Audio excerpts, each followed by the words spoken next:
Around 80% of people say they don't like how they look in photos. More than half hate how they sound in recordings. But that can't be right, can it? Statistically, it's impossible for most people to have objectively bad voices or faces. So if the math doesn't add up, if everyone thinks everyone else looks and sounds fine, then how come most of us secretly think we're the flawed ones? Something isn't inherently wrong with our faces or voices. Something's wrong with the way we see and hear ourselves. You probably don't remember this, but when you were around 3 years old, you didn't really care how you looked or sounded. Psychologists who've studied early self-perception note that children under 6 rarely express dissatisfaction with their appearance. Fewer than 1 in 4 say they feel unhappy about how they look. You exist, and that's enough. You draw faces that barely resemble you. You sing loudly without caring how it sounds. But by the time we're young adults, that number rises to 10 in 12. That's almost everyone. Somewhere between childhood and adulthood, we learn to turn our gaze inward, and not in a kind way. Part of that shift comes from biology, and part from culture. As kids grow, the brain's prefrontal cortex develops, the part responsible for self-awareness and social comparison. We start recognizing ourselves as seen by others, and once that awareness clicks, it rarely shuts off. Around the same age, the reward centers of the brain, the nucleus accumbens, become hypersensitive to approval and rejection. So every look, every sound, every reaction suddenly matters. And it feels displeasing often because when you hear your own voice, you don't actually hear what everyone else hears. The sound reaches your ears in 2 ways: through the air and through vibrations in your skull, what scientists call bone conduction. Those vibrations deepen your voice and make it sound warmer, so the you you've always known is acoustically enhanced.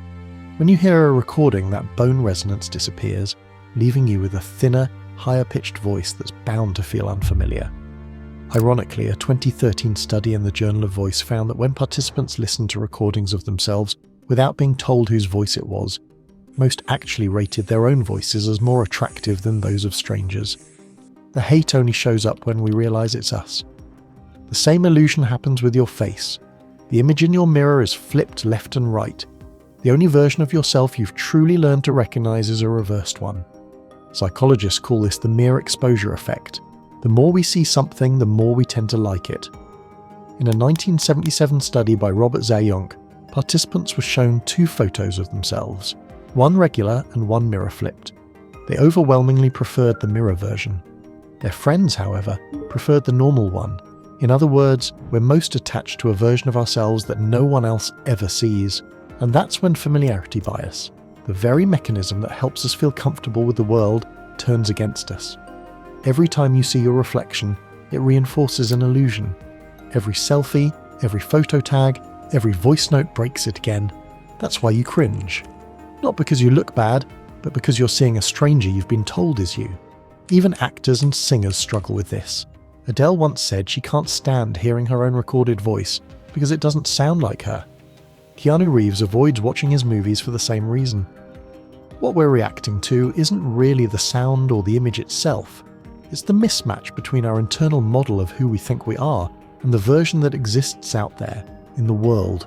We all carry a mental avatar of ourselves, how we move, speak, look, and even how others must see us.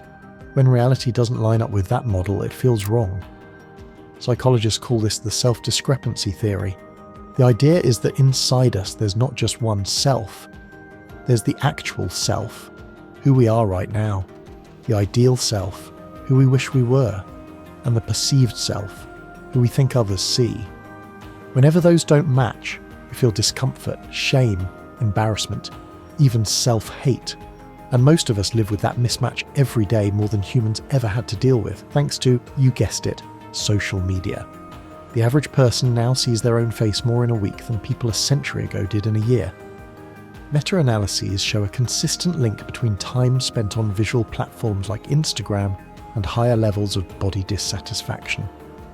One review found that even passive exposure, just scrolling, predicts more self-objectification and anxiety. It's like an endless hall of mirrors where everyone's reflection is slightly edited, slightly perfected, slightly unreal. Each one seems normal after the 10th swipe. Ours, by contrast, looks wrong. Our self-perception isn't a mirror, it's a story we keep editing. And the more we compare that story to others, the worse the edits look. But that self-critical voice we develop, the one that points out every weird tone, every crooked smile, actually has a purpose. It evolved from social feedback. Being aware of how others might see or hear us was once a survival tool. If your tribe liked you, you stayed alive. But that feedback loop, supercharged by technology, never turns off now. Still, it can change. Studies on habituation show that people who repeatedly listen to recordings of their voice start to rate it more positively over time. The same happens with photos. It's the same mirror exposure effect working in reverse.